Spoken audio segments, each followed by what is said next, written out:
Hey everybody, this is Cyrus Hojadi. Hope everybody is doing well. Before I get to the story, I want to talk about what's happening in our community. Right now, in my neck of the woods, it is around freezing and it's actually snowing. Now, I know a lot of you people watching all around the world think, oh, the snow is not a big deal because we get it a lot. But it's important to know that this is the first major snowfall that's hit Las Vegas in about 10 years. And believe it or not, this is actually the first major snowfall I have seen in my entire life. Because I've lived here for only about a year and a half, and before that, I was living in Southern California. So major snowfall is not something that really they get all across Los Angeles and San Diego. And you can see here that the humidity is pretty high, which is not so typical. And you can see on the forecast it's going to be a chilly 29 degrees. I think lows are going to continue to go down for the next day. And then highs are barely going to make it above 40 degrees. So this is going to be the coldest day, I believe, for the entire year. Now, what's not surprising is necessarily the snow. It's surprising is that we're getting this in late February, believe it or not. And if you look at the forecast, we're going to get 40s for highs, 20s for lows for the next several days. This is the radar right here. And then we're finally going to get some 60s next week. So we'll have to see if this chilly weather really lasts until March. But, of course, we do get some heat by April because we are known to be a desert. So I will show you more clips about that later soon. All right, so now let's get to the story here. So many people have debated in Nevada and Clark County whether it's a sanctuary county. It depends on how you look at it. Now, the Metro Police has admitted, and I've seen actual proof before, that violent criminals, the kinds of people that were involved in the killing of State Kate Steinle and the cop killers in California, I'm very certain that Metro handles them very well. But again, they don't necessarily, however, handle all illegal alien offenders. So you can pretty much call it a semi-sanctuary state. And I don't believe we should be a semi-sanctuary state. I believe that if you're here illegally, authorities have the right to deport you. And if you commit low-level offenses. So here's what's happening. As you can see here, now this has been done before and it's been reversed, and now it's coming back. So it's been coming on and off. And I've actually received a call from Metro Police, and they told me, well, we want to focus more on violent crime. Well, you can argue that's a better use of our resources, but still, here's the real problem with that. Now, before I go on with the issue, I just want to let you know what my opinions about Lombardo is. Lombardo, the way I see him, is very likely to be total establishment. I wouldn't be surprised if he has good relations with the Reid machine, Culinary Union, the casino interests, and I can show you later on that he has gotten massive campaign contributions, I believe from MGM Resorts, Jim Murren. And I believe this is one of the reasons why he is sort of siding with illegal aliens, because, of course, they employ them and they need them to work at these casinos.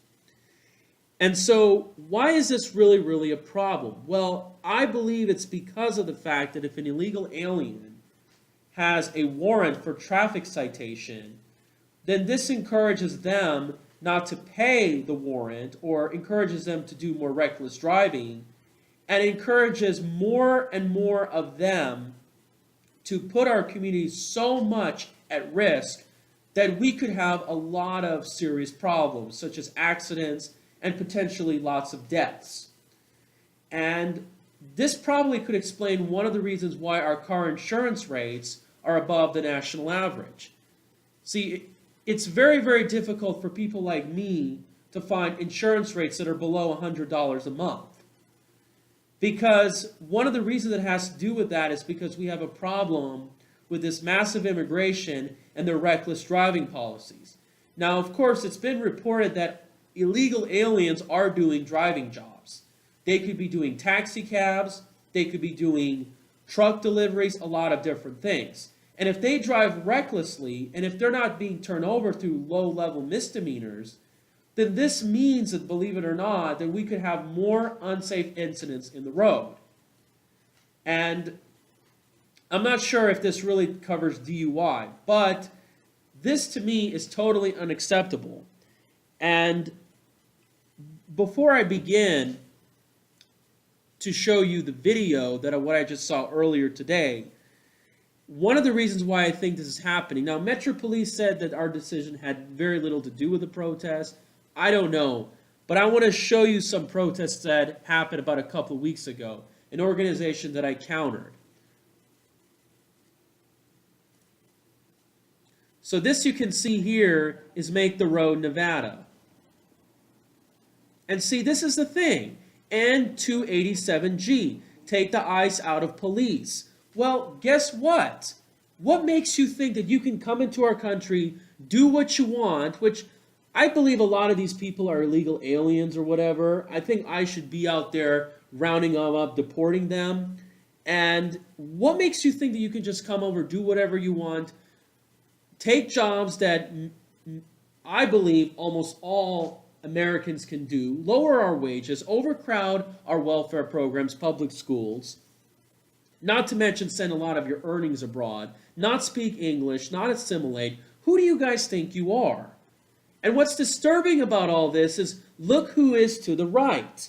It's Tick Sickerbloom. He is siding with these people.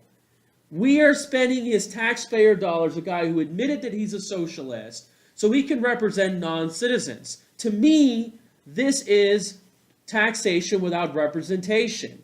This calls for a revolution. We need to have a massive protest march from the Grant Sawyer building to protest the Attorney General, to the Metro Police headquarters, to the Culinary Workers Union, and tell them that we are not tolerating this immigration.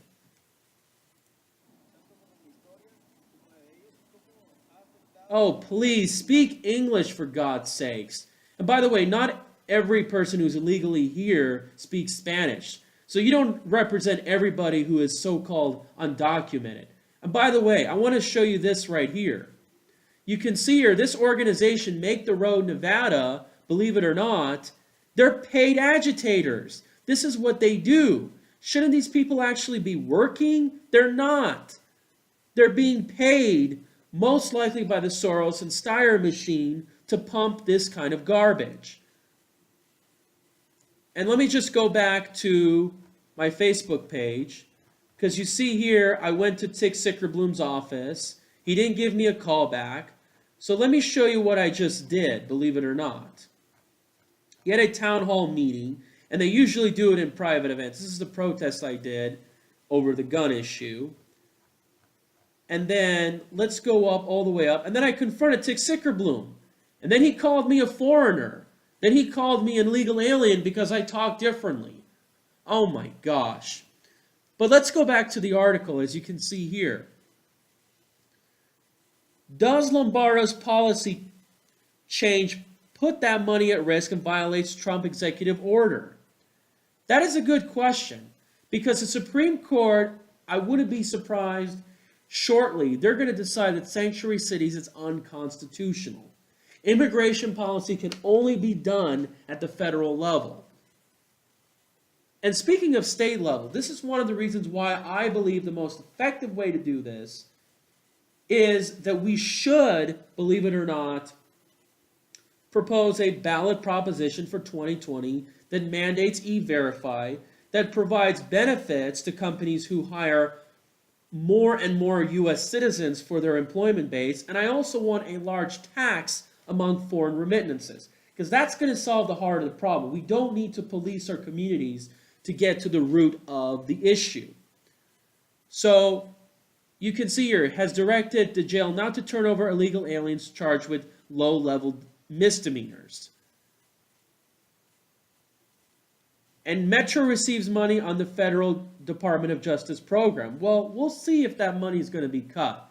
So do what you can, get this message out there, and if you see Lombardo, any of his representatives, confront him about this. Tell him that you're not going to tolerate this, or at least he should have a better policy. Look and see how our politicians are putting our safety in jeopardy.